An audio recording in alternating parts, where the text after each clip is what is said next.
Okay, all right. Shabbat shalom. Shabbat shalom. Shabbat shalom. We are back. We are continuing on with our look at the triennial Torah portion. We are in chapter 30 of Bereshit. We'll be continuing on. We had a look last week at the we talked about marriage, and we saw marriage through Jacob and his two wives, and we are going to actually continue on with that, but we're going to be dealing with something else inside of the context there of Jacob and his family dealings. So let me just go over here to this.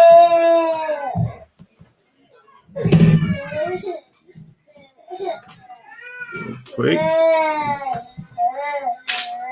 Wait a second.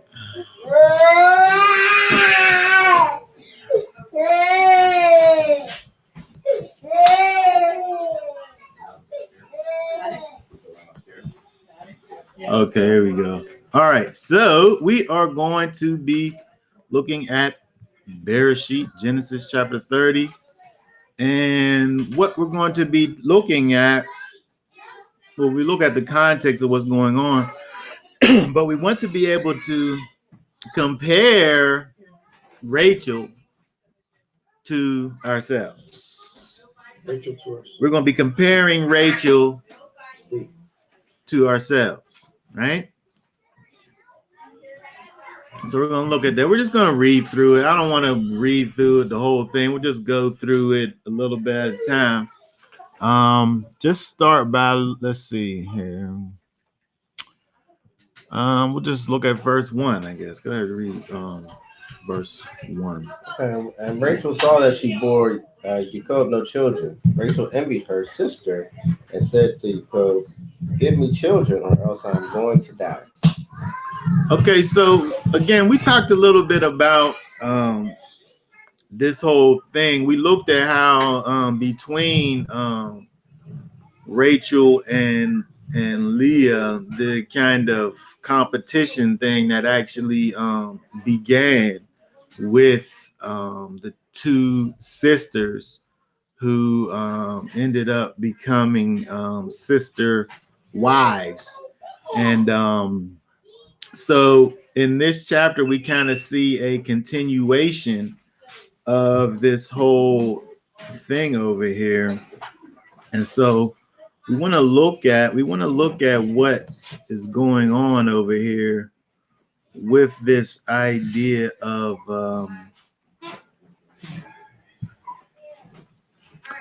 what's going on with Rachel. And so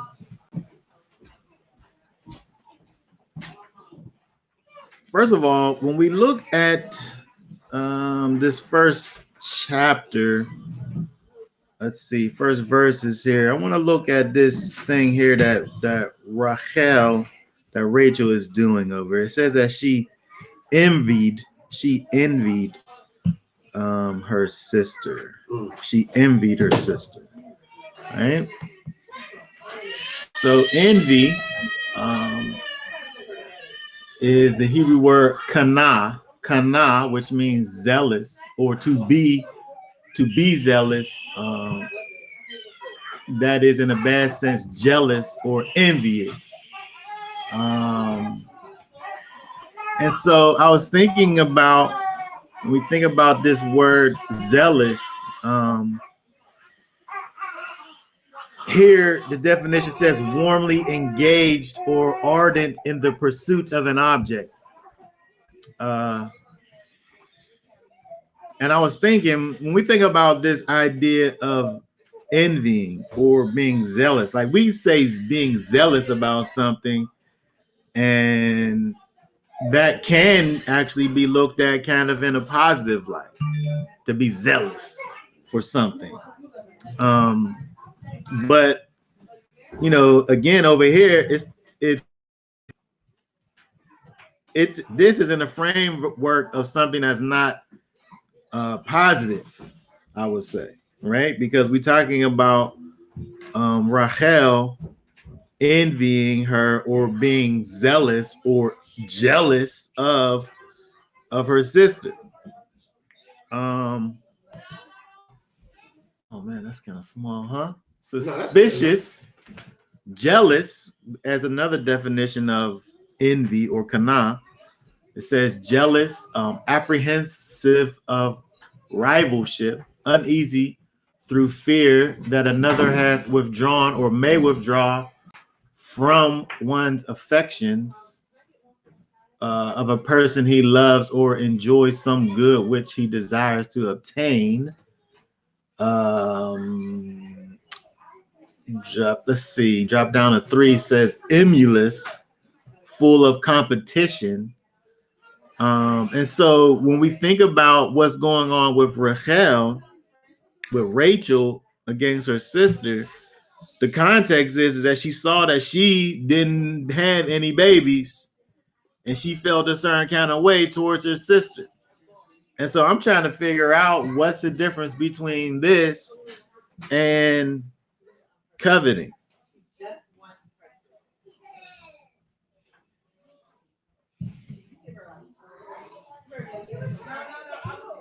Question mark.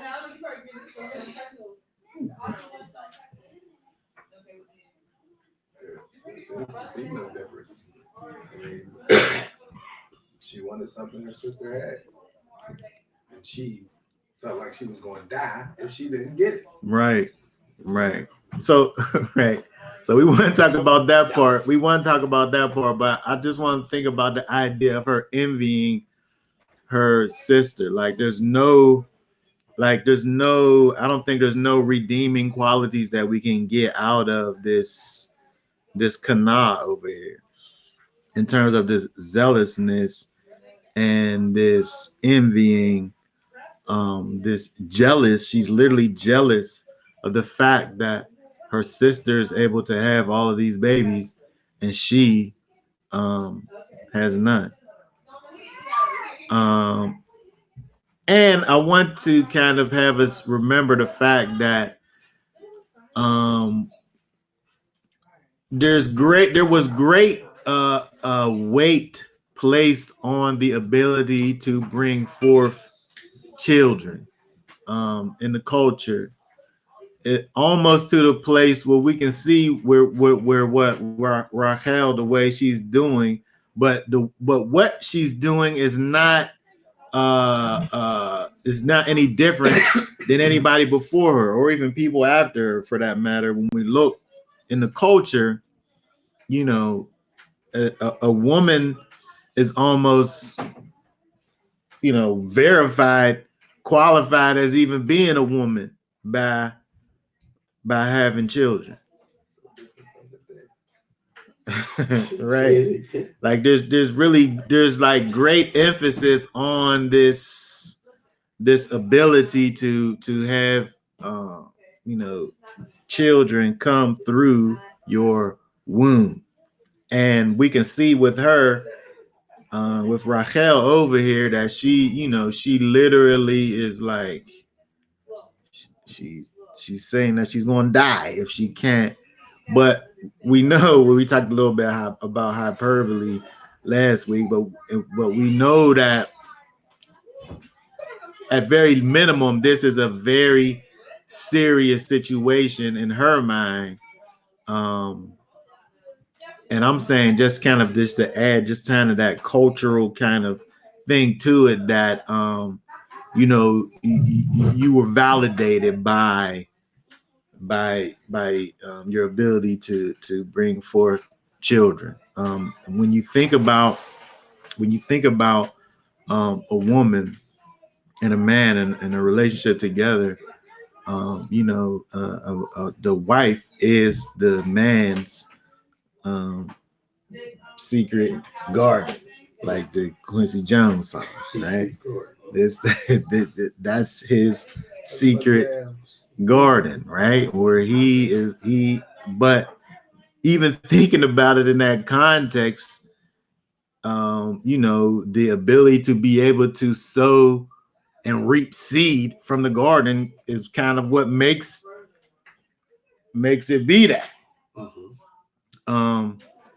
And so I'm just saying, along with this thought process that we see over here, it's an important component. Not to say that it justifies, her, how she's thinking about things, but it really just sets the context for what is, because at the end of the day we can't make excuses, I would say, for it's obviously coveting. She covets this ability, this blessing. I'm saying it's ability, it's a blessing from the Most High, that her sister has that she doesn't have. And so even at that level, when we think about this in terms of looking at Raḥěl and then thinking about ourselves, as individuals, we have to make sure that we're not looking at other people and looking at what they're doing and comparing ourselves to other people, because that never works, right? Because we can't sit everybody's different. Everybody's their own individual. We have a standard in the Torah. Ain't no sense in making a new standard to be other people, right? We can't sit up here and try to measure ourselves against people, right? We have to only measure ourselves against the standard that the Most High has given to us.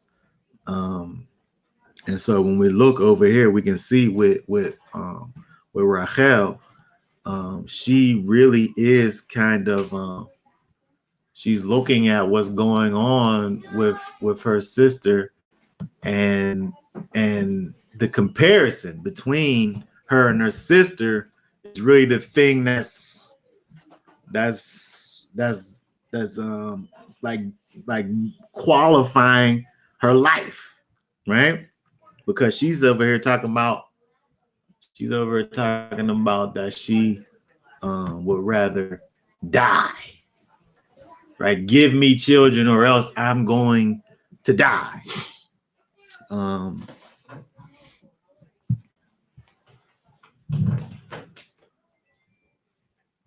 have a scripture. Good. So remember when Yeshua came to the fig tree, and it wasn't producing fruit? Yeah. And he said, henceforth, forever, let no more fruit grow from the tree. And the tree withered up and died. So it's almost like Rachel feeling like if she can't produce, children, she's going to die. It's like parallel. Like if things that don't produce fruit don't produce the things they're supposed to produce, they die. Yeah. And if you think about it, like her name would die out if she didn't produce any fruit. Right. Yeah, exactly right. So, again, when we think about this, I think the only difference I would say is that with that particular instance, we know that that Yeshua, is able to see things that we necessarily not able to see. Like from a physical standpoint, we could look at something and just be like, well, it's having a bad year or something. You know what I mean? Or like my situation out here with my grapevines, how they got a disease. I remember that. Where I don't know how to fix the disease. Like, you know what I mean?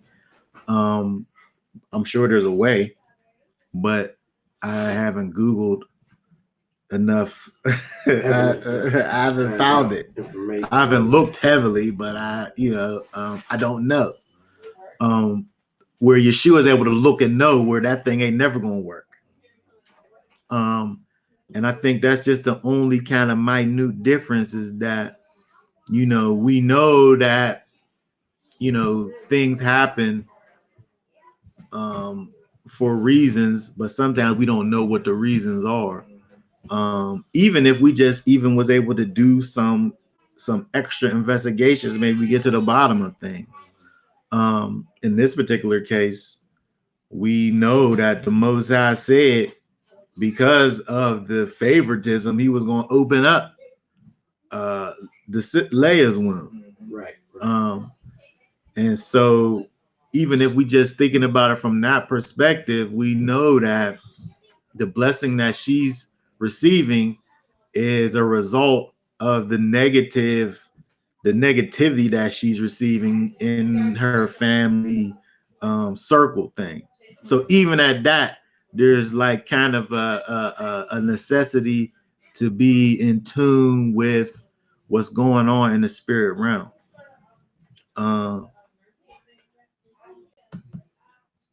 Okay, so too many times we blame people for things and people ain't got nothing to do with it.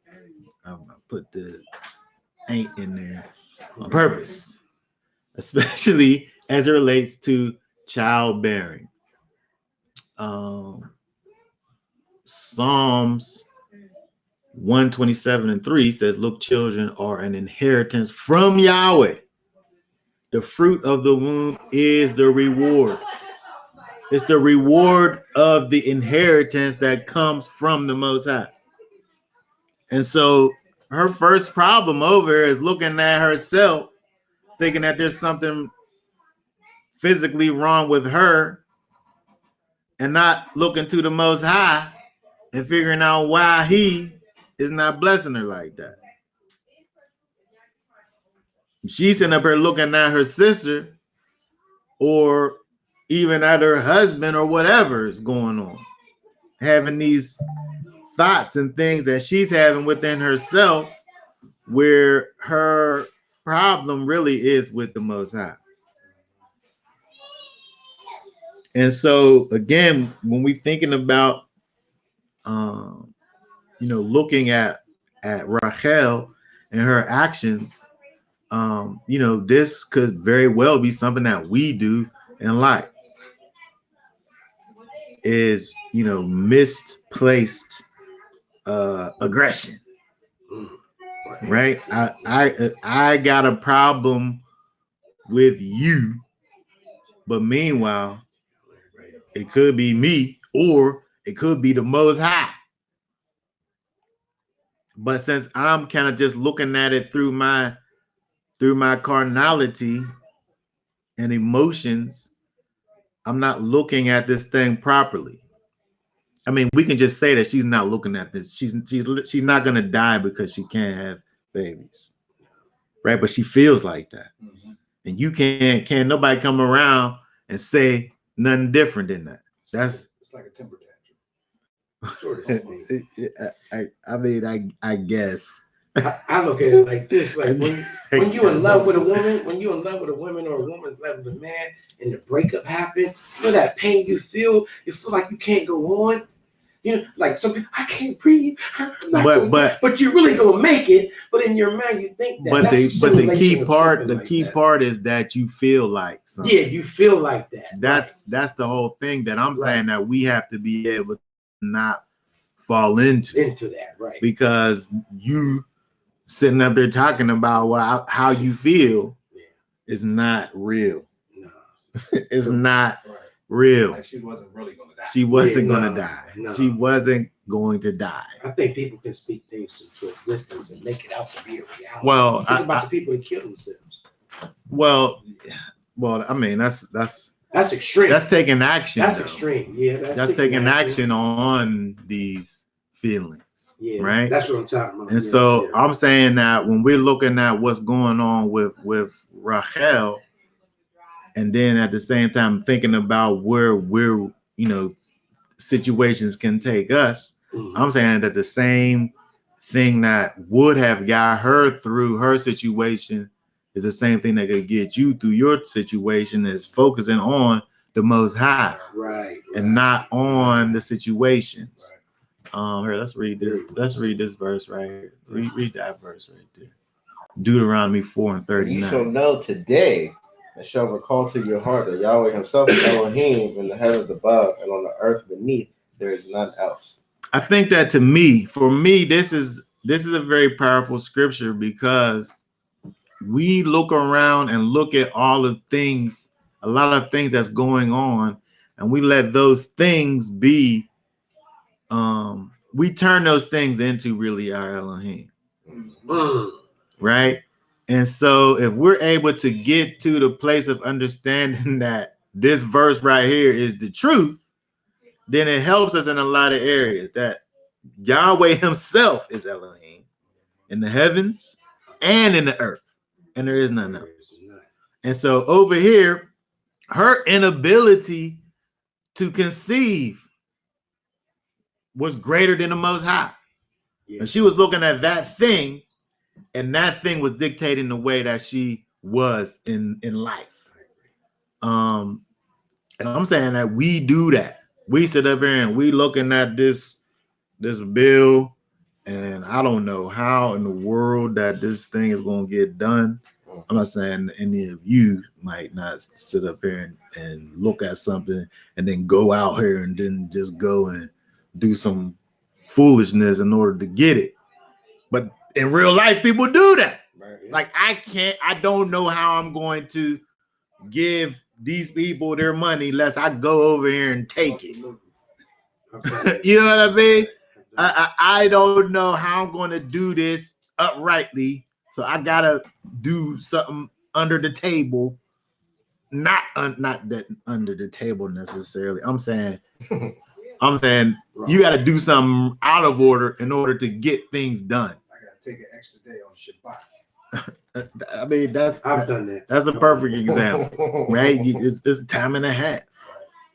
Why not? Right? I can catch up easy if I just keep on. But the thing is that's you're doing exactly what Raḥěl was doing, and you're doing the exact opposite of this verse over here, and recognizing that the Most High, he's the one that's Elohim, not these situations, right? He's the one that's over all of these things. There is none else. And so when we look at what she was doing and compare what she was doing to something that we could very well easily do on any given day, the problem is just realizing who's actually in control of things. Very important. It's a very important thing to me. This verse is one of them verses for me. So basically, you could start fearing the situation instead of putting fearing. That's what happens. That's what happens. That's exactly what happens. That's it. And that's what we do. We're motivated really on our fear. And so whether you're fearing the Most High or you're fearing these other things, situations, that's how you're going to move. And then we can look at Raḥěl and see what she feared. She probably feared whatever consequences she was going to physically receive from her husband, perhaps. Leia's having all these babies. I'm having none. Maybe he's going to switch, right? Because she was the favorite. Mm-hmm. In her mind, maybe he's going to switch because she's the one that's a blessing, right? You start to have all these irrational thoughts. You got these irrational thoughts that are all connected to this thing that you're feeling that's not based in reality. You know, I can relate to that for wholeheartedly, because when I was married, there was an incident where we ran into some problems about our house. We ran into some discrepancies, and I was doing irrational thinking, underestimating the power of a praying wife. Okay, I took it in my own hands, and I went out there and I did a few things which I shouldn't have done. It was totally against y'all, which I love that Psalms about my sins were very great. Only to find out that y'all had already blessed us to get out of the situation. You understand? But my failure to communicate with my weaker vessel caused me to lose sight on the whole thing. You know, when I wouldn't pay attention to what she was saying because of that. So that I felt so stupid, man. I felt bad. I felt like I was hitting a punishment. Punishment's coming. I know I was scared. Because that was my fear of y'all, because I wasn't fearing at the time, but I just knew a punishment was coming, even though it was a slight smack on the wrist, but I thank you for that. That was a lesson learned. Definitely, it was a lesson learned. All right, let's keep on going over here. When we look over here at, again, we said this, when we look at Genesis 29 and 31, read that, 29 and 31. And Yahweh saw that Leah was unloved, and he opened her womb, but Rachel was barren.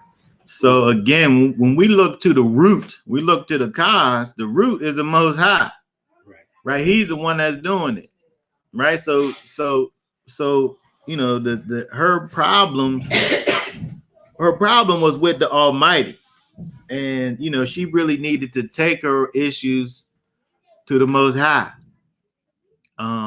and perhaps she would have got some satisfaction as a result, but you know, that's obviously not what happened. The Most High is the one that did it, right? And so we need to understand, as Rachel obviously didn't, that the Most High is the one that is in control, not man. However, we can see that her flesh was in full effect. Okay, let's look at verse, let's look at verse, just the next verse, verse 2. Genesis 30, verse 2. It says, and Yaakov's displeasure burned against Rachel, and he said, I am in the place of Elohim, who is withheld from you the fruit of the womb. And she said, see my female servant Bilhah, go into her and let her bear for me, and let me build up from her as well. Okay, let's stop right there. So let's talk about the fact that because of what's going on with Rahel, Yaakov, it says his displeasure burned against Rachel, right? He had great displeasure. You know, when we look at this word, talk about this displeasure, it's interesting because this word, it literally means having a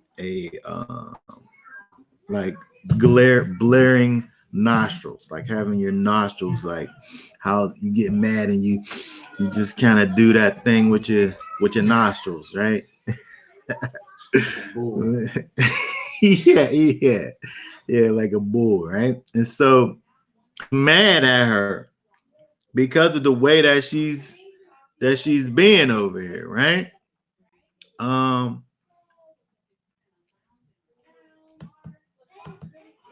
Look at okay, so if we look at the ancient over here, that word is af, which is an aleph and a pei. In the ancient, it looks like this. An aleph is this ox's head, and a pei is this opening. All right, and so the picture represents strength. The picture of the ox's head represents strength, and the open mouth represents any type of hole. And so you have this great opening, or this great opening is what you get with the picture of this word here. So when we talk about this word off, you know, from the ancient perspective, you know, it's giving you that picture of his anger and how it is kindling.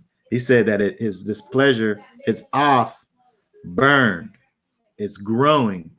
So it's almost as if this kind of thing is like it's obviously is a continual kind of a perpetual thing with her, and the way that she is responding to what's going on, which again, when we look at, it helps for us to be able to try to seek to attack things from a spiritual perspective.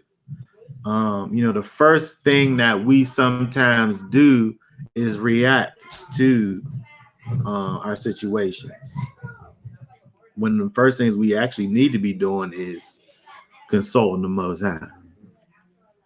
I wonder how much issues we get around and away from if we consult the Most High before we start reacting to whatever our situations are.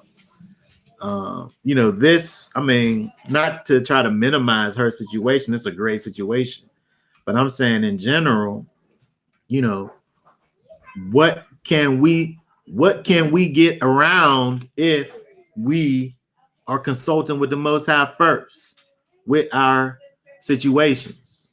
It seems like we could get around all kinds of things, right? If we can just get in tune and take advantage of the thing that he placed, the seed that he planted inside of us, which is the Ruach HaKodesh. And again, it's clear that she didn't do that. It's clear and obvious, right?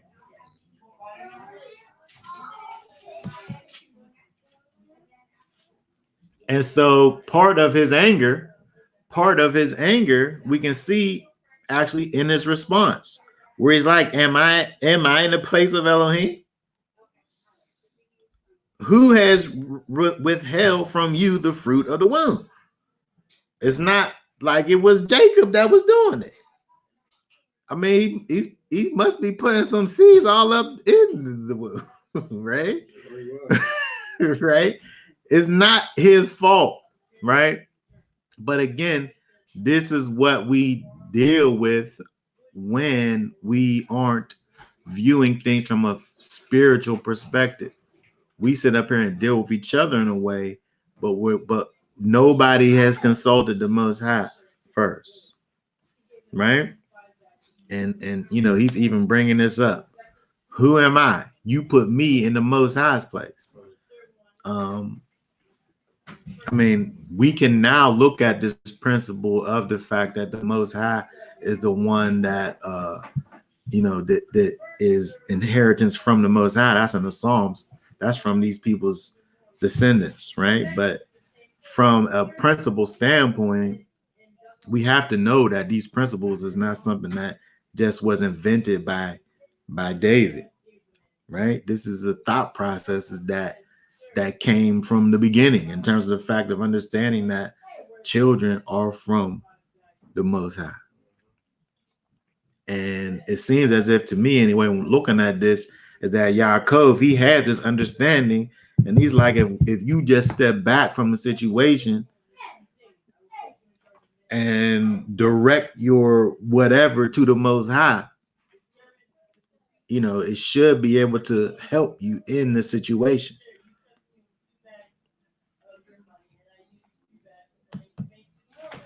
And so, if we are to understand that this was an actual conversation, then something is really wrong here. Rachel is stuck in her thoughts, and it doesn't really matter what's being said. She just needs that baby. That's all she's thinking about, is the fact that she doesn't have a baby. And I'm saying, is that what we do? Do we do that? Can our problems and our situations get us? Obviously, if you're in a situation, it's hard to think rationally. But on the backside of, a lifetime of situations, we can look back and say, and look at the things that we've done in our past and be able to say, if I would have just not reacted on emotion, what would have happened? where would I be at? How many times do we sit up here and be in these battles with people and not even dealing with I can't count the number of times you get into a situation, altercation that starts off as one thing, and then by the end you done created all of these subcategories of your situation that don't even got to do with the main thing that you had a problem with in the first place, because it's just these things just kind of just domino effect and turn into other things. But at the end of the day, it just proves that none of it is real, and it's all just based on emotion and reaction. Like, it doesn't even matter. It doesn't even matter what Yaakov said over here in terms of the fact that he sat there and said, I'm not in the place of Elohim. I'm not the one who's holding the fruit of the womb. The very next verse, here, take this maid servant and have her. Familiar. It's exactly the same, right? What's the difference? They know the story. I'm convinced. I don't know, based on reading in the Bible, that they at this point know this story, but I'm just going to go out on a limb and say at this point in their lives, they know the story of what happened with their parents before them. I know that they know. And this is it's the exact same thing, right? But I'm saying that why is it here like this in that way, where he says, it's not me, it's the Most High. And then she says, here, take my handmaid. That's her. She's not even taking what he said into account with her response. She didn't even listen. What she did didn't have nothing to do with what he said. He said, it's not me. I'm not Elohim. I'm doing my part. I'm not the one that's withholding it. Right? And then she come right along with the answer, quote unquote. This is what we'll do. Here, have this handmaid. She could be your wife now. Instead of going to the one who she should have went to. That was her opening. That was her point right there. She didn't even hear it. I don't believe she heard it. I mean, it don't say that she didn't heard it. Yeah. But I'm saying that based on what she did, it's impossible for her to have heard what actually went on over there. That sounds similar. That sounds similar to Abraham and Sarah. It's the exact same thing. But I'm saying it sounds similar to Odeid and Mo and Maya too, and everybody else in here. It does. It really does. Where we get to the place where sound reasoning is out the window and it's all about just reaction. Mm-hmm. And guess what? When you look at the word nefesh, I never forget getting in an argument with this guy up at the penitentiary about the fact that the word nefesh, that means soul, each one of us is a nefesh. And within that word is the word animal. Guess what? You ain't nothing but an animal at the end of the day. And sometimes we just get in that mode where it's just instinct and logic and reasoning just goes out the window. And we can see it right here because logic and reason says, oh, wait, you're right. The Most High is the one who's in control. Those are the things that separate us from the animal. Our ability to do that. That's the thing. Where we move over into that other realm is where we kind of get in tune with the spiritual things, and it goes over top of instinct. When you functioning on instinct, that's all animalistic right there. Like, so many people killed, so many people just, you know what I'm saying? Like, at the drop of a dime, you can go from laughing to killing somebody. Yeah, because that's the animal in you. Animal in you. Well, I believe we all have that animal instinct. Manimal. You know, we got think about it. Man, animal, you know. But Sounds like a t-shirt. yeah, I know, doesn't it? But just my brother gave me a quote years ago that's so prolific and sound and it's true. He said, "We all creatures of habit, born between the canals of human feces, and in our darkest moments, we obsessively recall such dilemma." Feces? Yeah. You know. Well, I'm not going to say what he really said. I just had to paraphrase it. Yeah. Human feces, you know, the two, and between the canals, and in our darkest moments, we obsessively recall such dilemma, but we do that when we do not have our sight on the Most High. You know, that's what I had to remind him of. I said when he wrote that, it was secular thought. I think that when we talk about our place now, in terms of walking in the Spirit, in terms of being a follower of Yeshua, in terms of allowing the Ruach to be our guide, the Ruach being the thing that leads us and guides us, you know, I feel like we got to get out some tally marks and be really being honest with ourselves and looking at our situations and counting up the times when we're operating on instinct and on the Ruach. And if instinct got more points, then you got some issues going on in your situation. You got something over there? Oh no, not yet. Oh, Yeah. you look like you was right there. Oh yeah, I was. Yeah, I mean, some stuff came to my mind, but I was yeah. specific. Yeah.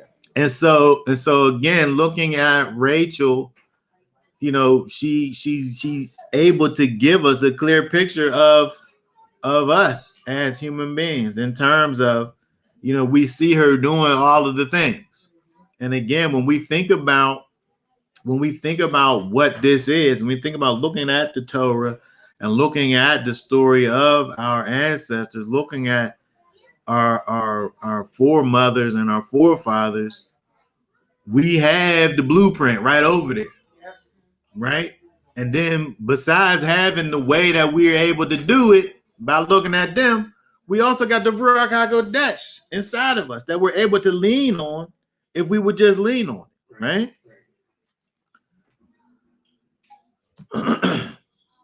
Okay, so you read verse 3. So verse 3, she's talking about giving up her female servant so that she's able to build up from her as well. Right? It's interesting. It's interesting. Some verses actually say build up. But I think the King James says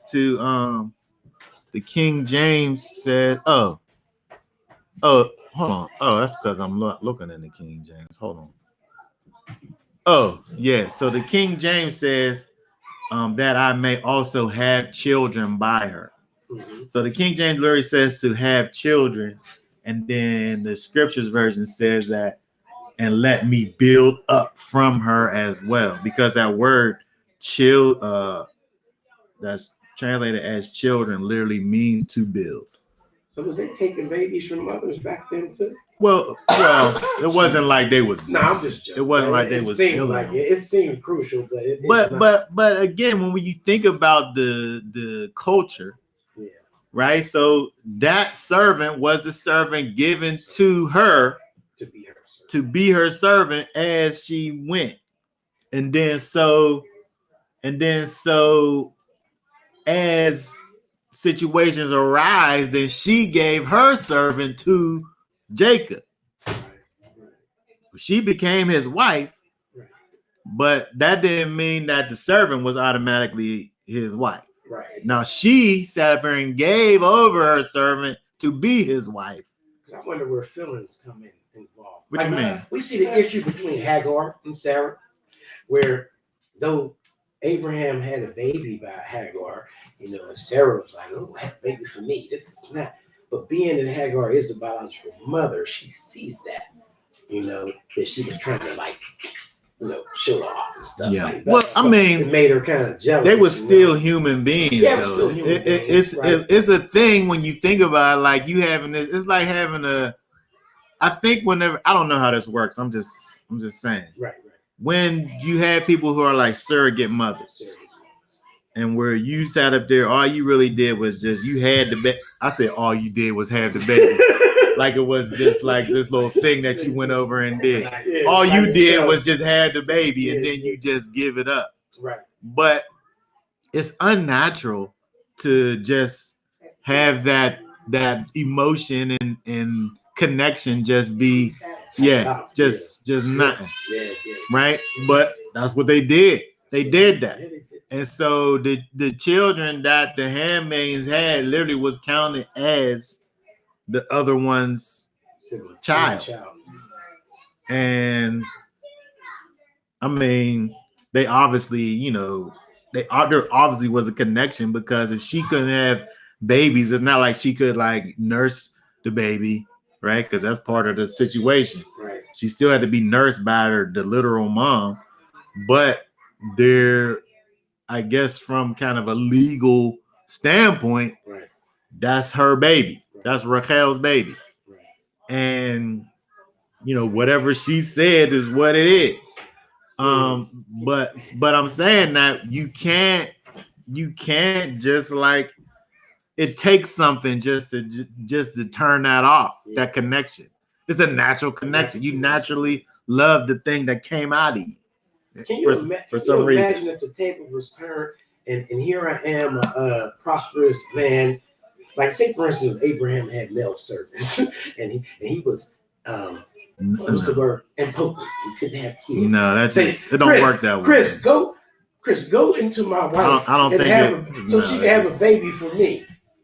It don't work like that. A whole different it don't work like that. No. But see, that's just me. I look at things from every angle, every aspect, and I just always ask, because it's interesting to even think stuff like that, Yeah. Just, well, thinking about the garden thing, right? Yeah. Where it's a different thing. Like I can put my seeds in my garden, but can no other gardener come and put his seeds in my garden? So we just shot out. If we ain't got no missiles, Yeah, that's all that can be done. I mean, there's really nothing that can be done. So pray. Yeah, you can pray. Yeah. I'm barren. Yeah. Help me. Yeah. That's just something. Yeah, that's a whole other thing over there. Okay, so when we look at Raḥěl, how she deals with this, right? Notice her response. Her response is action. Probably should have been some prayer and supplication, but she is taking matters into her own hands. And again, it's the exact same thing that happened with Sarah. It's the exact same thing, right? What would have really happened if she would have, dealt with the Most High instead of saying, here, I'm gonna take care of it.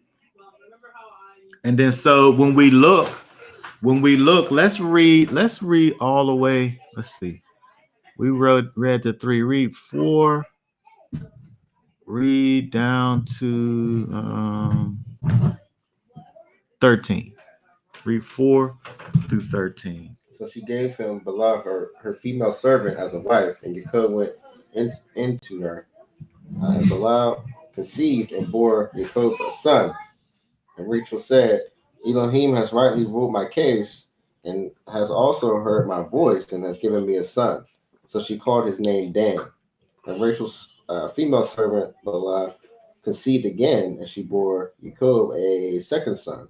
And Rachel said, with great wrestlings I have wrestled with my sister, and I have overcome. So she called his name Naphtali. And Leah saw that she had ceased bearing, and she took Zilpah, her female servant, and gave her to Yaakov as a wife. And Leah's female servant Zilpah bore Yaakov a son. And Leah said, fortune comes. So she called his name Gad. And Leah's female servant Zilpah bore Yaakov a second son. And Leah said, I am happy, for the daughters shall call me happy. So she called his name Asher. Okay, very good. So when we look over here, right, we go back, and there's an interesting thing that's going on over here with this whole situation. First of all, we're looking at Rahel, where she is, she's beside herself as a result of her inability to bring forth fruit. And then so we see her response, which is to offer her female servants to Yaakov as a wife, so that she can have children. But again, when you think about the idea of these responses that are irrational responses, she's still barren. This her thing that she's doing is not making her, it's not undoing what's happening inside of her body. And so it don't matter what she does, it's not going to fix the thing that's happening inside of her own situation. And so we could look and see how this is an irrational response to the situation. It's just kind of this reaction that is not it don't go with the situation. If you want to look from a technical sense, from a kind of a legal standpoint, she has these children that are credited to her, but again, she's still barren them, right? So she still has this problem. So even when you take it to that point, it's not really doing anything. And so we see over and over again with what's going on over here, where she we read through these verses and we have these children. Where's the one? This one here with Naphtali. With great wrestling, I have wrestled with my sister and I have overcome. I beat her. Like she won with that one. Yeah. Named her son after. In her irrational mind, she won. But how though? Because she's still barren. And not only she's still barren, but how did she win? Because she even beat the count. I don't think she's counting correctly. Like she on a little run, but she ain't winning. Right. Like what? Like it's not, the things that she's doing is not kind of lining up with what's actually going on in reality. And I'm saying that when we think about, it's helpful for us to look at this and understand kind of from a retrospective kind of a thought process, is that many times we sit up here and get into these things where we done veered so far into the left with emotion and reaction, where we're not even in the realm of reality anymore. We just building off of these thoughts, right? She did all this built off of a thought. If I sit up here and give my husband my maidservant, then that'll fix everything. But it really didn't fix everything, because she's still in the same situation, right? Where she's sitting up here talking about she's the winner when she, I don't know how she won. She didn't catch up. She's getting time. If anything, she's making the situation worse, because now you done entered in this other one. Now he could go visit her now, and then he could go visit Leah now. And then what about Rachel? When's she gonna get visited? Like he got to sit up here and do all of this stuff. Like how's this winning? I'm saying that the reaction don't match the actual problem. Yeah. And we do this. This is what we do. We sit up here and we do this thing. We got all the answers. But if we would just really just sit back now and take a moment and consult the Most High, who he the one who got the real answers. You know, how many issues do we? I mean, she's making her problem worse. I'm saying from a human standpoint. I mean, I'm removed from the culture, but I'm a human being. I can understand if I'm adding more to my situation in terms of, I mean, I love my wife. Right? But I can't fathom having to deal with how you women are with y'all's emotions, right? A whole bunch of them, a whole bunch of y'all at the same time. I gotta sit up here and deal with all of this. I can't figure out how to manage with just one. Nope. And then I gotta sit up here and deal with your situation, and then your situation, and then your situation. Hey, you know what I'm saying? Like, how's this make the situation better? Right. It's literally making the situation worse. Mm-hmm. And you're not even getting the answer that you wanted in the first place. Not solving it. Yeah. It's not solved. Problem not solved. The box is not checked over here. But the thing about it is, we can sit up here and look at this and talk about her all day. Meanwhile, that's you. You done did the same exact thing. I mean, different in your own situational way, but you did the exact same thing. If you would have just talked to the Most High, then you wouldn't have to deal with all of this. And it's not even wrong what they're doing. It's not illegal. It's not out of bounds. It's just not wise. Right. It's not illegal what they're doing. We get into these things and we do this other thing that's on the side, which is 100% legal. But even though it's legal, you still causing more problems for yourself. So you're perfectly able to do this thing that you came up with. It's not sin that you're into. You fixed the problem. But you made more problems while you was fixing the problem. Well, you could have just went the way the Most High would have showed you how to go, and then you would have been 100% good.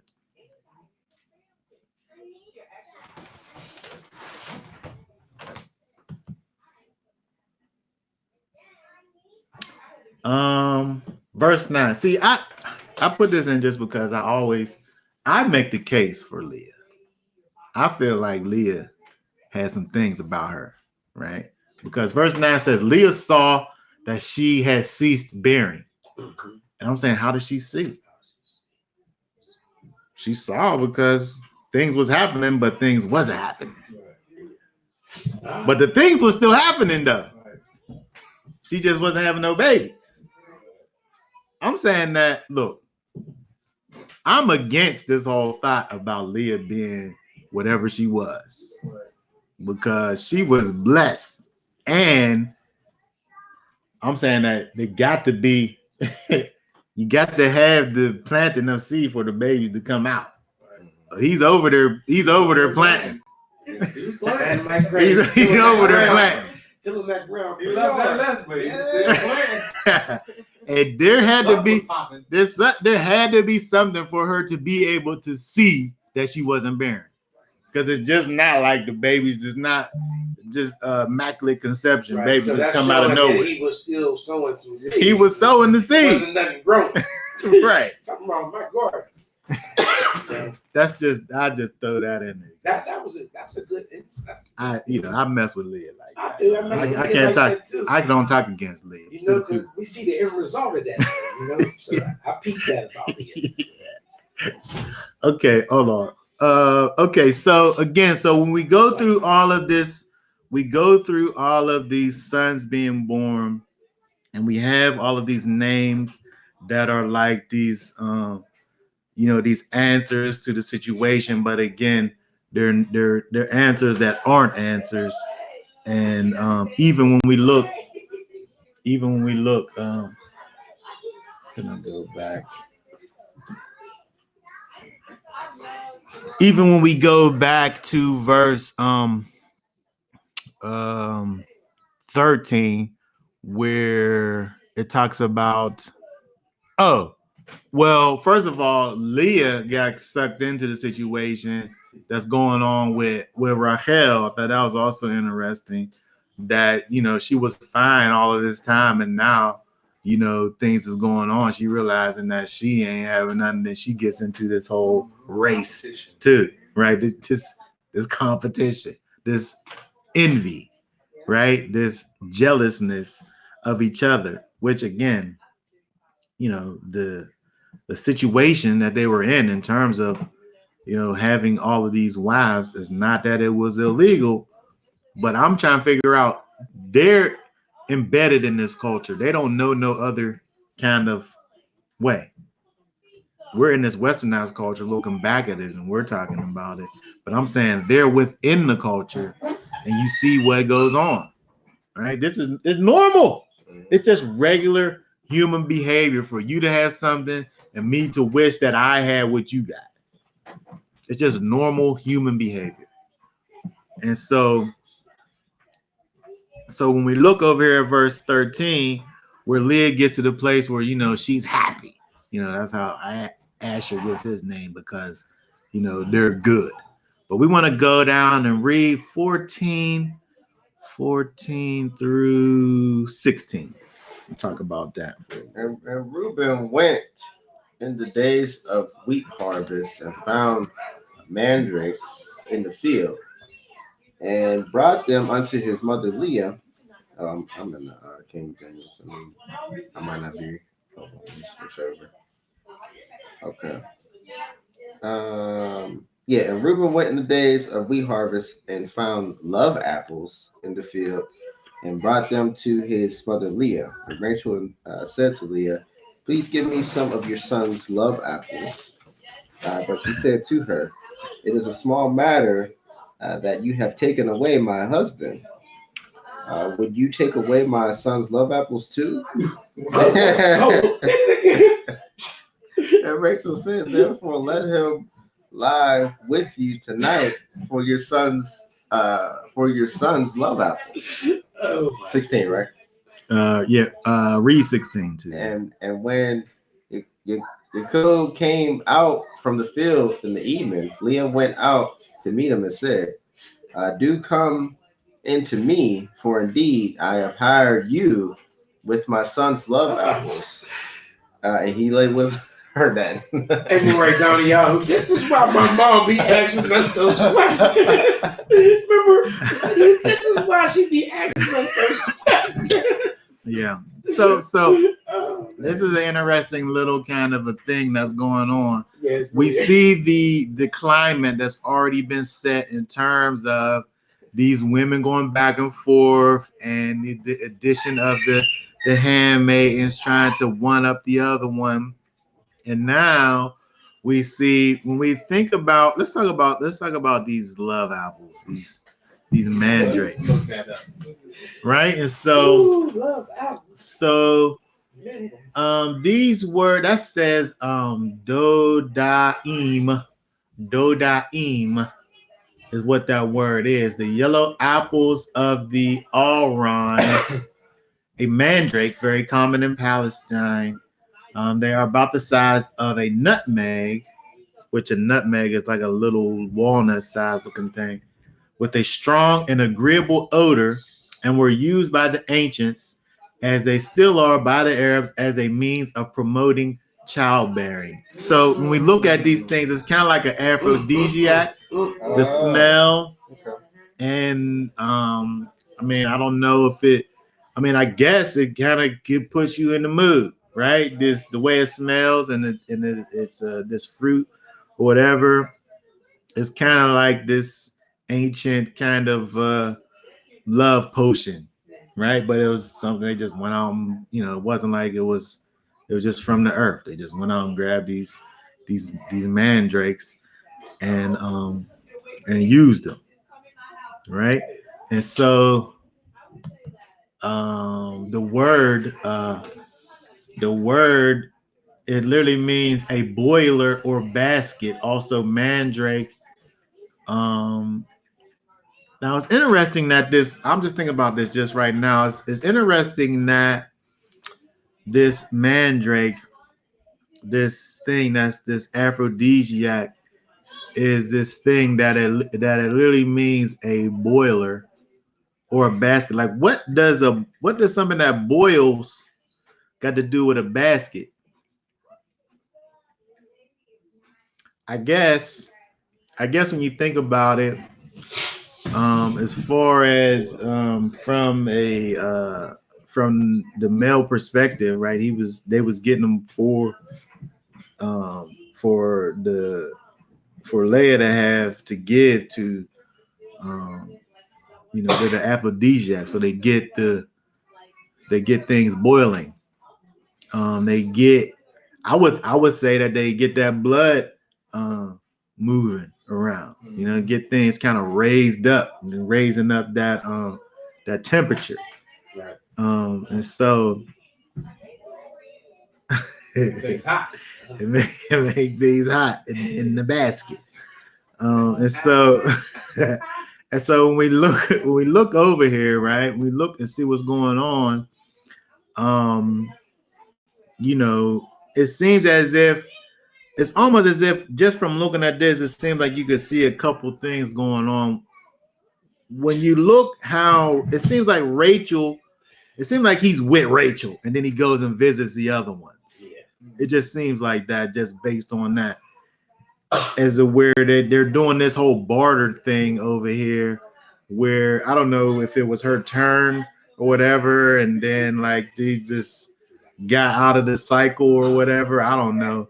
It seems as if he belonged with her, and then like something had to be done for her not to be with Rachel over here.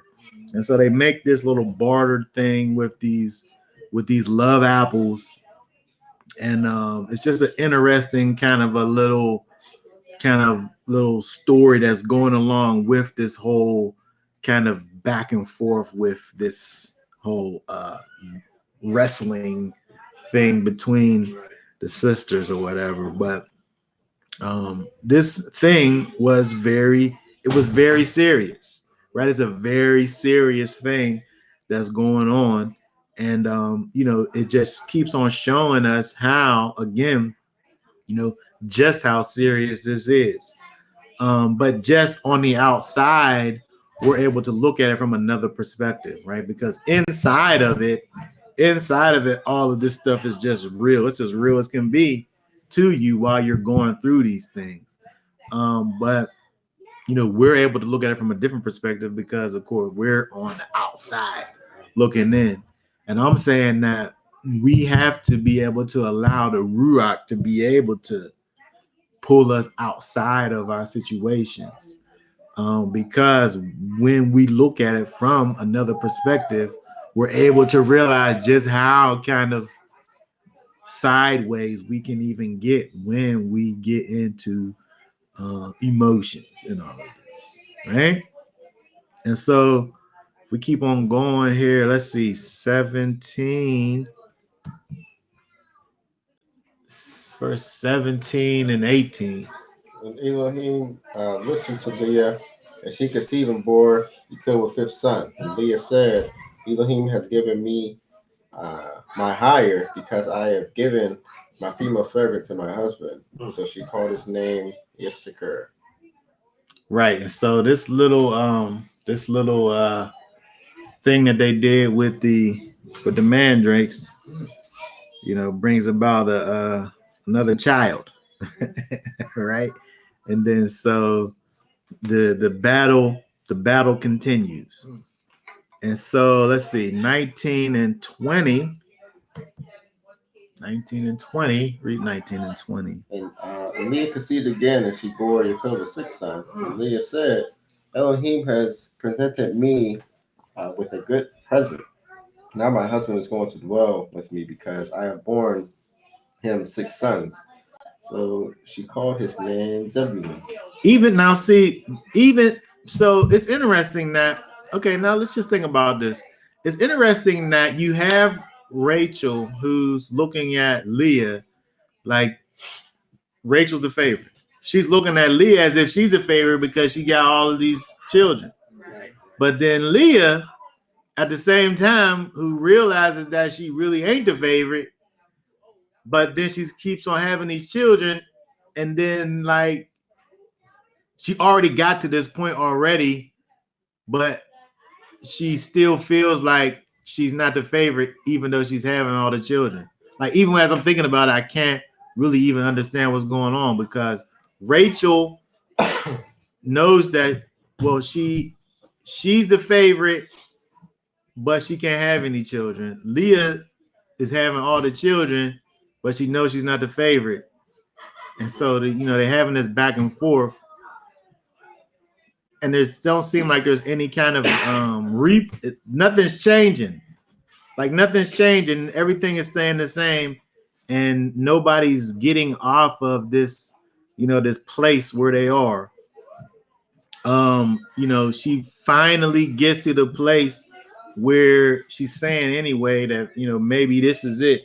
Maybe this is the thing that's going to solidify Leah anyway. Solidify her place as being the one. Nobody's happy. Nobody's happy.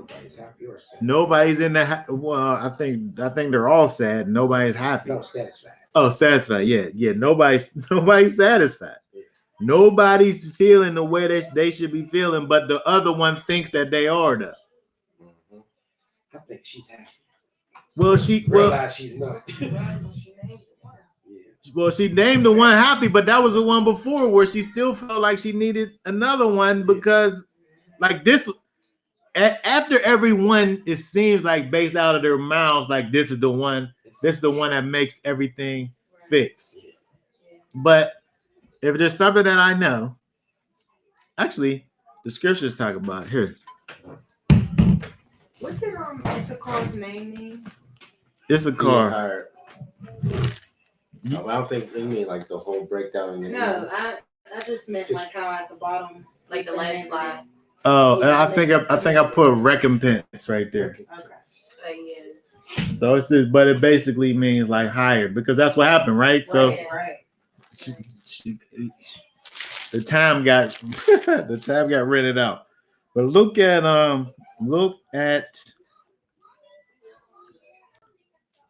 at Genesis 3:16. Read that. It says, to the woman he said, I greatly increase your sorrow and your conception, bring forth children in pain, and your desire is for your husband, and he does rule over you. Okay, so it's interesting that this thing, it's interesting that what happens with y'all women, right? And I can only look at this from observation because I'm a man, obviously. But for me, I don't know how you want to have to go through this thing where this big old baby's about to come out of you, and it literally comes out of your body, out of a place that it sits up there and it don't seem like it fits, right? It don't fit. Sometimes the babies be busting out of there with force, right? Tearing everything up, right? But after time, the woman forgets. And it doesn't really matter that all of that pain is coming. She's just ready for more pain to come, right? And so I'm saying all that just to say that in general,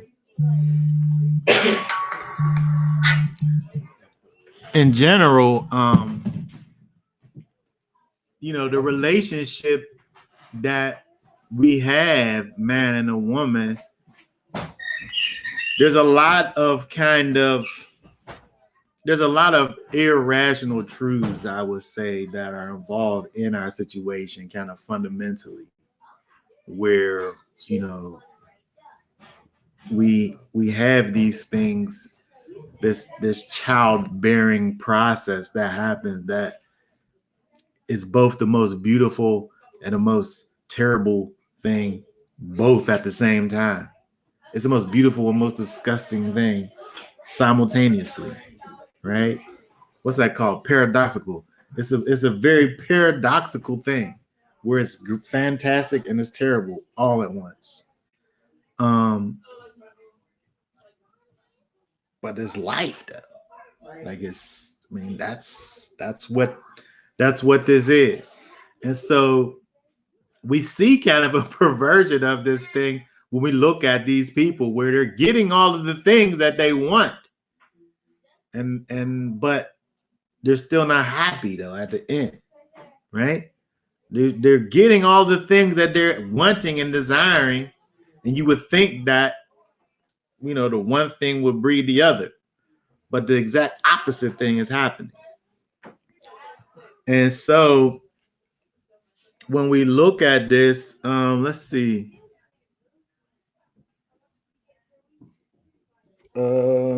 Let's keep on going, because I want to get back to Rachel. Where do we read to? 2019. Hold on, did I? 20, yeah. Hold on. I think I skipped a verse. Read 20 down to 23. I don't have 20 in there for some reason. And afterward, she bore a daughter and called her name Dinah. And Elohim remembered Rachel, and Elohim listened to her and opened her womb. And she conceived and bore a son, and said, Elohim has taken away my reproach. Actually reads through let's see, 24 actually. So she called his name Joseph, and said, Yahweh has added to me another son. Okay, very good. So I don't know what happened to verse 20 in my thing, but let's see, 21. Dinah actually is basically the same name as Dan, where Dan means judge, and Dinah means judgment, basically female. They basically have the same name almost, but one's a male and one's a female. And so getting down now to Rahel, which I wanted to talk about a little bit. When we look at her, verse 22, where he remembered and Elohim listened to her, and now he opened her womb. Right after all of these things, now he finally has opened her womb. And then so again, it's interesting that over here it says that Elohim listened to her and opened her womb. So at some point he went to her, right?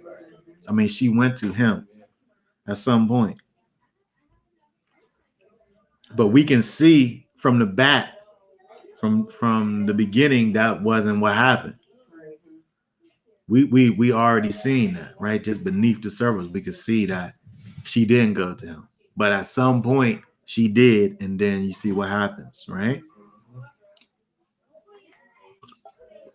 But I want to look at some of this because it's interesting what goes on with these names. Another thing we can look at from this, the 12 tribes being born, and understanding the importance of names, understanding that each one of these sons, their name, is directly connected to how they got here.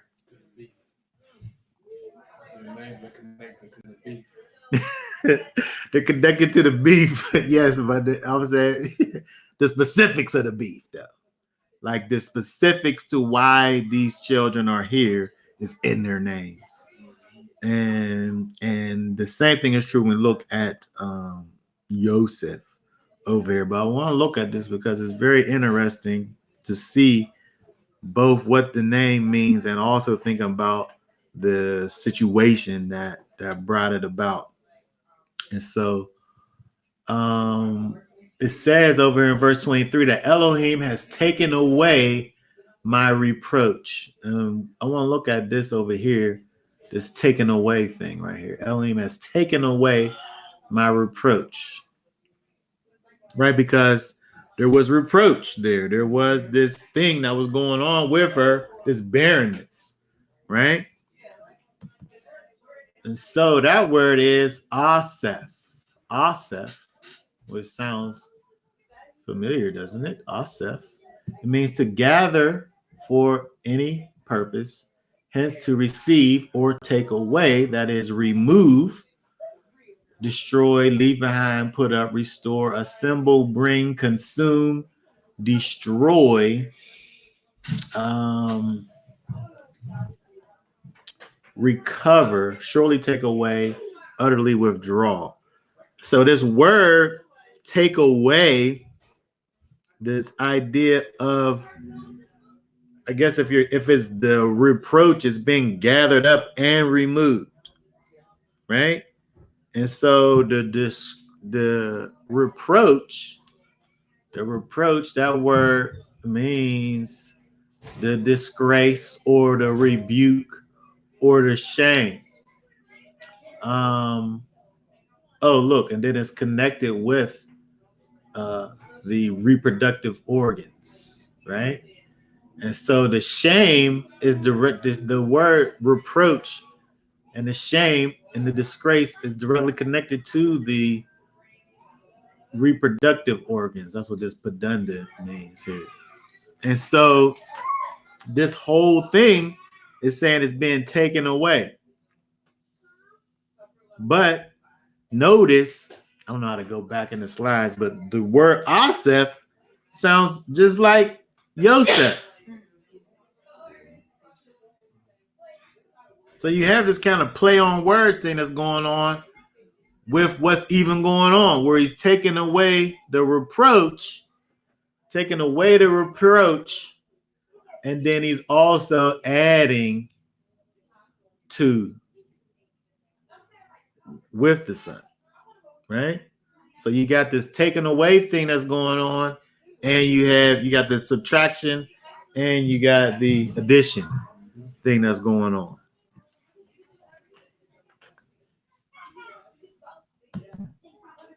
With Yosef, which is a future tense of a word which we'll look at, which means to let him add, or perhaps actively, simply active per participle adding. So it's either let him add or adding.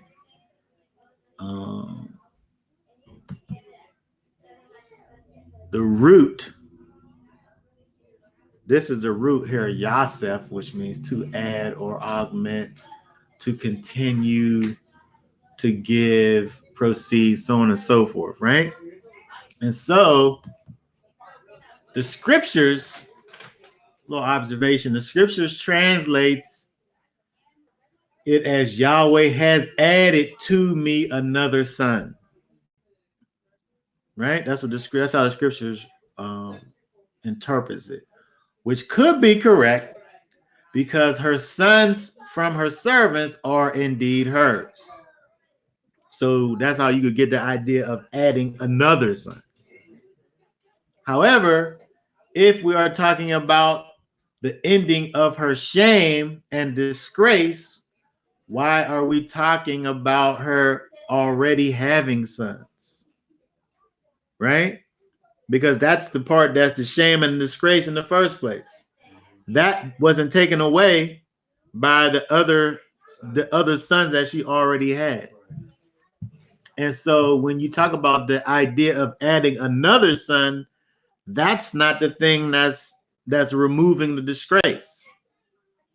She has those sons already over there that are technically hers. And so why is it thought of in that way in terms of adding another son to me. And that's the thing that's removing the disgrace. A more accurate translation is he will add. He will add, future tense. Like the word actually shows as we look in the definition is that word Yosef is adding in the future tense. Which when we think about the fact that he will indeed add more sons through Rahel by way of Benjamin, as well as Ephraim and Manasseh, who are added to Yaakov. Right? Joseph's sons later on we see are added to Jacob. Right? And so when we think about Joseph in terms of the meaning he will add, we can look at it from a prophetic sense in terms of talking about the fact that there will be another one from Rachel later. And then also the one that was already, Joseph, will have seed that will be given back to the father.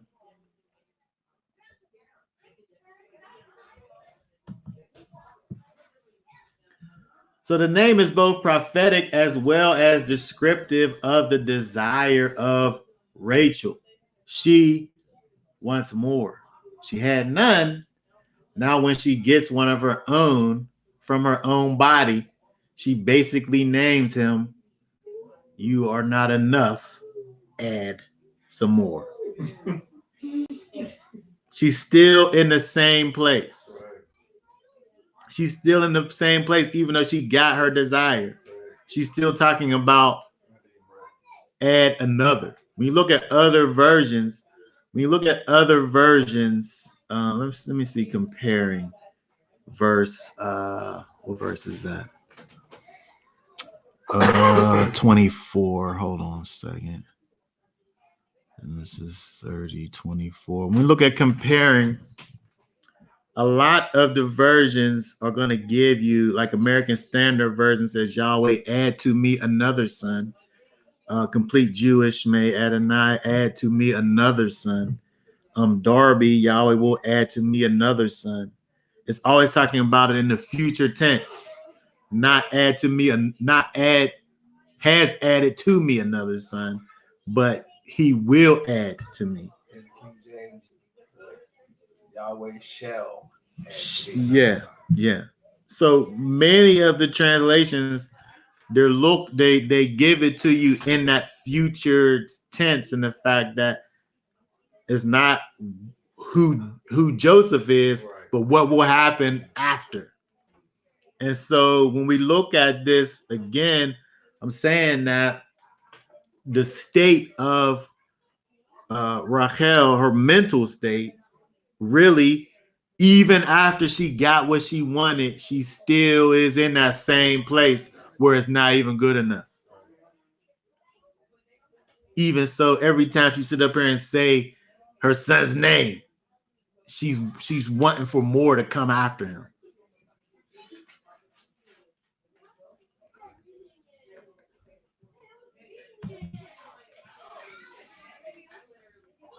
And this, unfortunately, is a lesson that I don't think Raḥěl ever learned. Being satisfied with what the Most High gives you. I mean, this was her whole thing all throughout this whole chapter, going back and forth with this battle and having all these sons through her servant, and then even sucking Leah back into the battle where she clearly was the victor already, right? And she never gets to the place where she's happy about what it is that the Most High has given her, has already given her, right? When she even receives this thing that she wanted the most, like this, she had the love and favor of her husband from the beginning. But what she didn't have was her own child out of her own body. And then she gets this, and then the thing that she desires is to have more.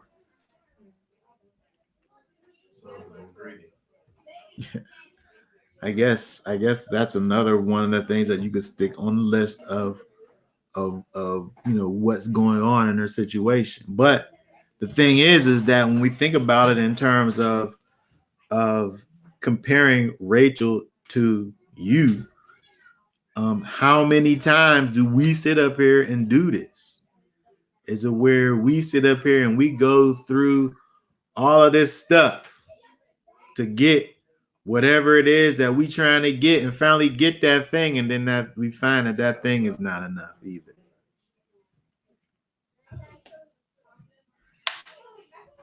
I wonder if there was sibling rivalry when they were growing up. What you mean between the 12? Oh, the sisters. Oh, I mean, that's her little sister. Rachel being the younger, maybe she was like, baby more, and you know what I mean? Yeah. How that dynamic. Yeah. I mean, I guess when you think about it, I don't see how it couldn't be. Because it seemed like it's just a continuation of whatever was the dynamic of the relationship, just continued to be that. I think it had to be that, because if it was anything other than that, that would have been the thing to be able to get them through all of that thing. If we already got this competition betwixt us already, and then now you have this added element that's just adding to it. But if we're not competing with each other already, how's it get turned on? I think. I don't know. I think that you're right, that it was probably something that the seeds of it was there already. And then it just got intensified with the relationship with Yaakov. But what I'm saying is that we can't separate ourselves from this situation over here in terms of this never being satisfied. Just always wanting more of things that's not necessarily that the Most High is not ordaining for us to have. Most High didn't want her to have no babies at that time, but she wanted the babies though. Most High said, babies is coming from over here. Matter of fact, from everywhere but from you, really.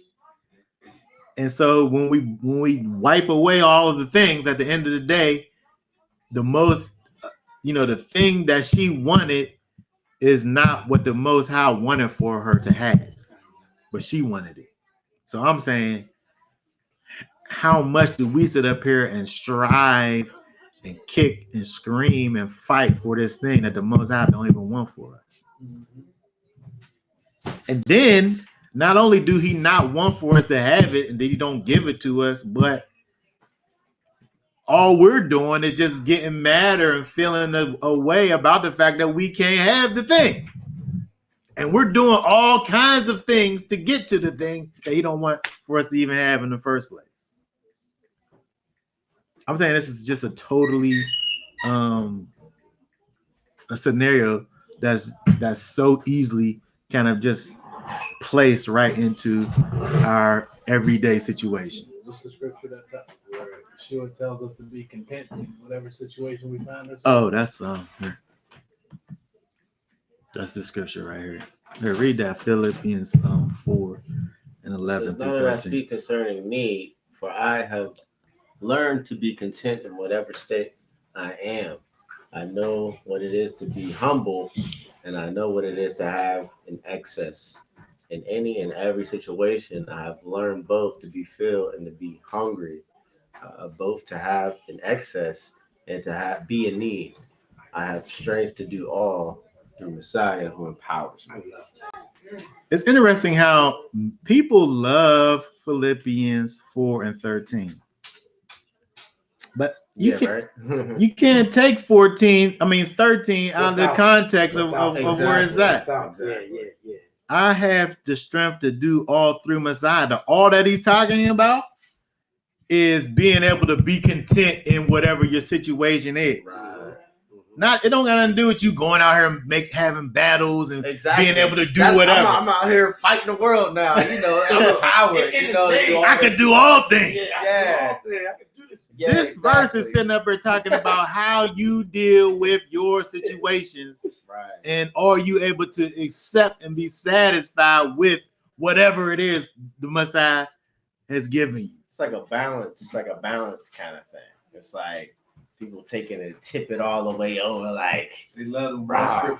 one scripture Yeah. sermons. yeah, Yeah, right. one scripture. Yeah, one scripture. Yeah, the Yeah, whole choose it, dude. right?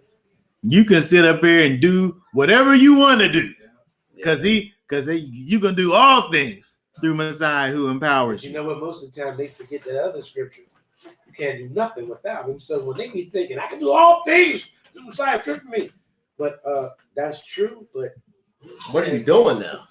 who says he's making you do? Who says he's giving you the strength to do it? You're doing it on your own accord, buddy. You know what I'm saying? So Yeah, and so the context is talking about you being able to be content in your situation, you being satisfied with what the things that he's actually giving you. you know what? I'm already down to Yahoo. I totally agree because my recent conversation about the money thing, you know, this new age money thing we was talking about. And I said, well, I look at money like this to me. I said, just like I eat, I live to eat. I don't eat to live. I use the same aspect with money, you know. Yeah, I use it to satisfy me. I don't try to chase after it to get it all. And so it's about your perspective on the situation. Like certain things it's like we have to have in our lives. But what's the motivation behind it? Right. If I'm gonna sit up here and I'm like, I got to have money. I mean, but that as a sentence, like you do gotta have money, right? In order, you do have to have it. But like you could say the same sentence and it like have two different meanings. Because I got to have money, but I ain't got to have money. You know what I'm saying? Like, are you striving after the money, or you just about resources? Right. Like I mean, it got to be about the resources, not about the money, a dollar amount. Right. It's about the fact that you have to be able to do things in life, right? And so I think part of this whole idea, I think also we can look at this idea of being content also being a thing where it's not saying that you can't try to achieve and do things. It's not saying that either. But just about your motivations, because Raḥěl, if we look back at Rachel, she really could have wanted to have a baby in another kind of a way. It didn't have to be that way, where it turned into like this battle and this thing that was going on. It's just like it literally said, a wrestling match. It didn't have to be that. Like you can have a desire for something in an ordinate way. And what they were doing obviously was in an inordinate way. So I'm saying that when we think about this idea of being content, it's not like you sitting up here saying, well, I don't got nothing and I ain't never gonna have nothing and I'm just gonna be happy with not having nothing. Like just being defeated about it. It's a difference between kind of just being defeated about the situation. There's a difference between that and just being able to kind of like you not having can get you into a place where you you know, when you get into like depression and stuff over your situations, where you done took it to the next level. So balance, I think, is a good word in having that balance is of the where you being content is not just about you not trying to like have goals and do things to better yourself, but how are you when you're doing those things? Right. It's like you don't let the situations upset the balance. Like we supposed to stay righteous. We supposed to have the Most High on our mind and His way. So you can't let a situation take you out of that. Right. Like don't let it become bigger than what He guiding us to do or wants us to do. You know. So it's like, and that's the strength that He empowers us with. That it's talking about is that you supposed to in all situations be balanced. You know, it's if he's the Elohim everything, you know that he's controlling everything. So there, you ain't supposed to go all the way off the deep end over there, over here. You know, you gotta Stay on that. stay on the path, no matter what. And that and as more is breaking down, you stay on that path, meaning you walking, you move, you constantly moving forward. So you know you can have your goals and achieve different things, but don't let these goals and other things be above the Most High. Right. At the end of the day, and if you don't achieve it, now I'm jumping off the deep end. You know, I agree with you full fledged on that. Me and my son was just talking about staying on the right path.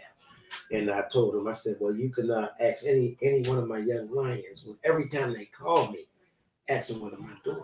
I said, and likewise, when I reach out to them, it amazes me because every time I call them, what are you doing? Oh, I'm studying the scripture. Oh, I'm doing this. I'm doing it. Always involving scripture. You know, what are you doing today? I'm doing. Every time I'm catching you doing something, because that's what we must do. You know, I'm never satisfied. I'm always hungry. You know. All right, let's look at Proverbs 19 and 23. The fear of Yahweh leads to life, and he remains satisfied. He is not visited by evil. So it's interesting how we look at these things and they kind of put these different concepts together like this, right? The fear of Yahweh leads to life, and he being the one who has the fear of Yahweh remains satisfied. He remains satiated, right? He remains full, right? He's okay. He's all right, right? He's not hungry. He's not in a place where he is wanting, right? Right. And that don't necessarily have to do with you actually having things. Like you're satisfied. Just like how Paul was talking about. I might have a lot, I might have a little. But in all of those things, I'm content. Whether it's a lot or a little, I'm still within myself, I'm still balanced and I'm still able to just be, you know, satisfied. Let's look at a couple more scriptures. Leviticus 26 and 26. He says, when I have cut off your supply of bread, 10 women shall bake your bread in one oven, and they shall bring back to you your bread by weight. You shall eat and not be satisfied. Now look at this. Now this is the opposite, right? Now Leviticus 26 is similar to Deuteronomy 28. We're talking about blessings and curses, right? So over here, you being cut off, right? This is a state of being cut off, being outside of the will, being outside. The last verse talking about the fear of Yahweh leads to life and being satisfied. Over here is the other side, right? Right. When you're cut off, now you getting all of this stuff. You got bread. You got 7 women, over 10 women baking you bread all in one oven. That's all your 10 women. You got all 10 of them. They baking all in the same oven. It's not like they all in separate ovens. There's one oven, 10 women. They all baking, and you still ain't satisfied. That's the one who's on the outside. That's the one who's not walking according to the Most High. Right. Right. So we see the connection over here with, you know, being able to walk in righteousness and that being satisfied. So when you're in a state of dissatisfaction in your situation, you got to sit up here and think about where you at in your total situation. Because you getting all this stuff, but you still not satisfied. So what's really going on? Why aren't you able to be content when you're in excess? Right? It's something going on that you're not thinking about. Yeah. Just like when we look back to Rachel, how where if you think about this in the fullness, if she kind of had her team spirit, right? It wouldn't be about the fact that she didn't have no baby. It would be about, we're all a family. We sitting up here growing together, right? If she was about she was about the team, right? If she was moving forward kind of in a functional situation. And the same thing is true when we're walking the way that the Most High will have for us to walk. We don't have this idea, these thoughts of dissatisfaction. And when we do have that, that's kind of a key little thing, a little signifier that something's off. Something's bringing you off where you're going to have to recalibrate. Let the Spirit kind of recalibrate your situation, because you shouldn't be in this state of wantonness or dissatisfaction. That's the place where the people who not following after the Most High, that's where they are at, in that state of dissatisfaction, in spite of the fact they got all of this bread.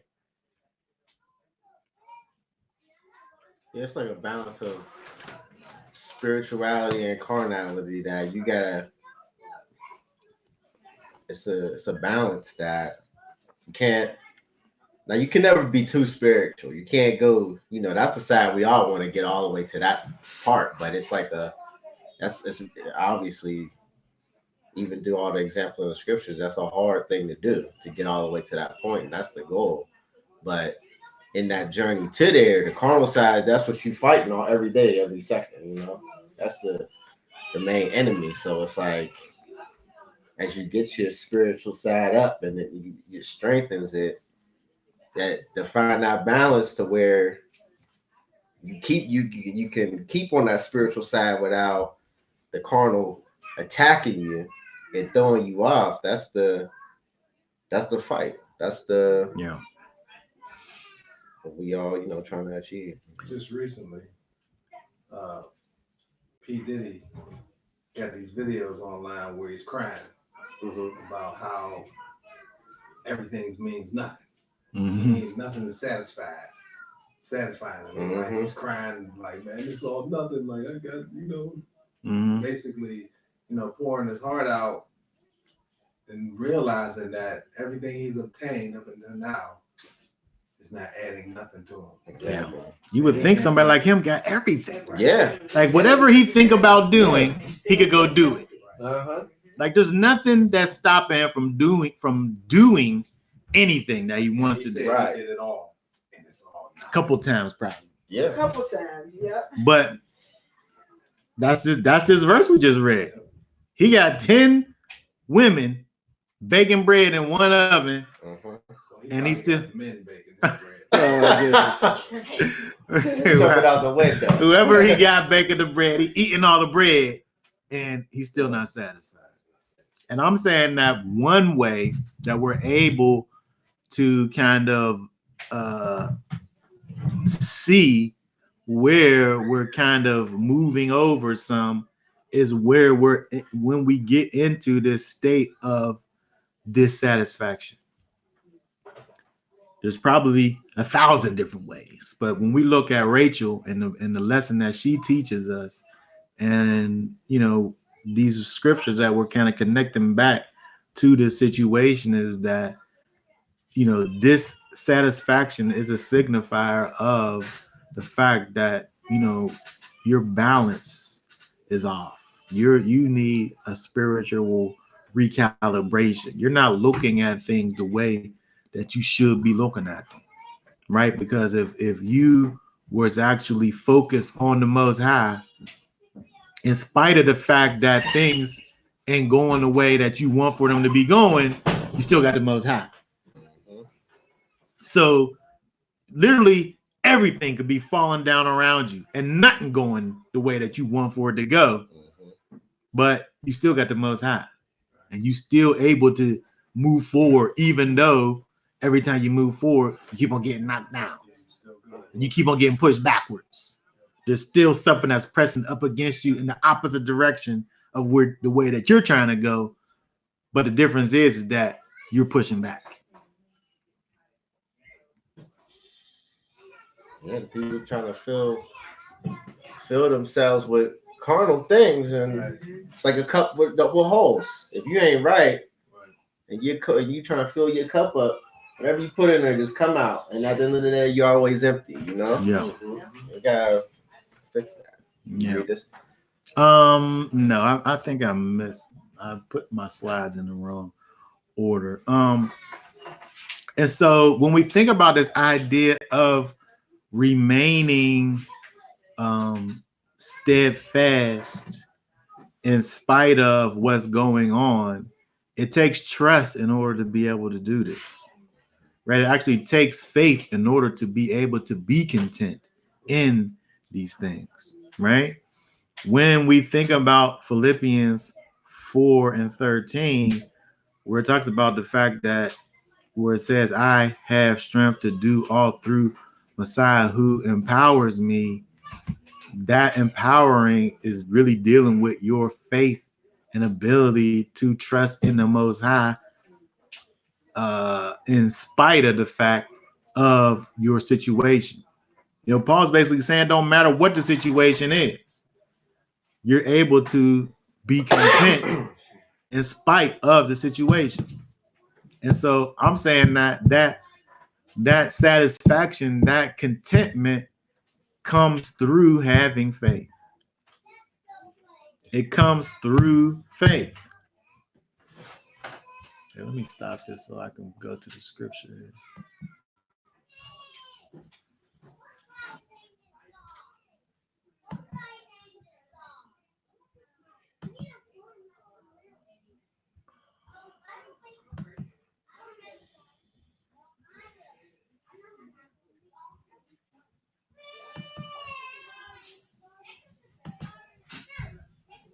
Read this verse first right here. It says, and belief is the substance of what is expected, the proof of what is not seen. It's interesting when we think about faith, right? Where we at? That's Hebrews 11:1. It's interesting when you think about faith, right? It says that faith, belief, is the substance of what is expected. It don't got nothing to do with the tangible. Mm-hmm. If I could see the thing over there and I go and pick the thing up, what that got to do with faith? You don't need no faith for me to sit there and drink this cup right here. Cup is right here. It's in my hand. Yeah. It's coffee in it. It's action life. It's just regular. I could just drink it, right? That's not faith. It says that faith is the substance of what is expected. That's what you expect to happen. The things that's expected or hoped for. So when I think about hope, it's a positive expectation of something. I feel like the thing that's going to happen is going to be on the positive side, right? So the substance of faith is hoping for it's the thing that's over there that you can't see, but you know that the thing is going to come to pass. If you got faith, it's not a tangible thing yet, but you know it's going to be tangible. You know that the intangible is going to become tangible. Right. And faith is you just knowing it. Right? Right. You just know that. So when you think about this in relation to our situations, it's like if we say that we're walking in faith and then this situation happens, but you walk in faith, are you going to let that faith tell you that there's not going to be a favorable expectation on the other end of the thing? But that's what we do when we sit up here and allow that situation to dictate how we behave. The fear of Yahweh leads to life. We looked at that in Proverbs 19:23. So when we're trusting in the Most High, you're continually doing that gives you the ability to be able to face these situations regardless of what they are and how real they are, because we're human beings and we deal with real life things in real life. But we have the Most High on our side, and when we're able to trust in Him, He's able to allow us to get. Guess what? Sometimes you're gonna get in a fight, and you're gonna actually lose the fight. you're gonna actually get beat up sometimes. Right? Right. But that don't change your path of moving forward in the Most High. And so what we'll do, we'll sit up here and say, man, how come the Most High ain't had me win that one? And then we're gonna sit up here now and then blame him for something that, meanwhile, he didn't probably have for us to get in the fight in the first place. Right. We sit up here mad because he didn't help us win. Meanwhile, you started that fight. You know what I'm saying? And so again, when we thinking about like that in terms of faith and having this faith, this trust that's needed to even be content, we have those two things go together. So putting it back with Raḥěl, with Rachel, we could see where faith over there was lacking, right? Which got her to the place of incontentment in the first place. I mean, she could be barren. But if you're trusting in the Most High all along the way, it don't cause you to go outside of what he would have for you to do in that state. And again, that's what Paul's sitting up here talking about in terms of having and not having. We can say what the having or the not having, that could be anything, right? Just fill in the blanks. But in all of these things, in all things, in every situation, that you're able to be content in whatever it is that's going on, whether it's having or not having. And so, kind of wrapping these thoughts up in terms of comparing Raḥěl to you, we have to be able to get to the place where we're trusting in the Most High in every situation, right? Especially the great ones, but especially the little ones too, right? Every situation, right? Because, when we're doing that, we're able to go through and do and be the way that he will have for us to do and be. And when we get outside of that, that's where we get off. That's where we start moving off to the side and getting into all of these things and creating more problems for ourselves, right? Okay, anybody have any thoughts or questions or comments about any of that stuff? Anything? Well, pertaining to what we're dealing with. Well, the only thoughts that I can think of is that we should continue to walk on that narrow path and what we're on, and we should learn to be content only in Yeshua, as well as Yah. When it comes to spiritual food, I do not get satisfied to continue to eat because I'm not full. Stay in the Word. Allow the Ruach to lead you. Do not depart from the path. The only thing I regret is not being trained up as a child, which would make it easier for me to not depart from the truth. But being that I was brought into the truth at such appropriate time, I'm still highly aware that I should not stray from the truth. That's the blessed thing right there. That was an excellent study. Glory to Yahweh, and I appreciate that, and I thank y'all for allowing you as a vessel to deliver such information that we need. I would say before you do anything, go to y'all first. Mm-hmm. Him first, whatever you feel. Forget the feelings, forget whatever the situation is. Go to y'all first. Yeah. Yeah. I mean, absolutely. When we do that, how can we go wrong? I mean, I guess the only way that you would be able to go wrong is just not to be able to to be able to wait and hear what it is that he got to say. A lot of times, I mean, you could sit up here and say, well, I went to the Most High, but did you wait for him to get back to you? You know what I'm saying? I prayed about it. And then I went and did what I was going to do before I prayed about it. You know what I'm saying? So going to him is key and is important. But we got to be able to get to the place where we hearing the answers too. Yeah. You know what I'm saying? And being patient. Sometimes, like I remember praying and you don't get the answer for years. Yeah. But you gotta. And faith. And it wasn't like that I forgot or anything. It was like the answer will come. Yeah.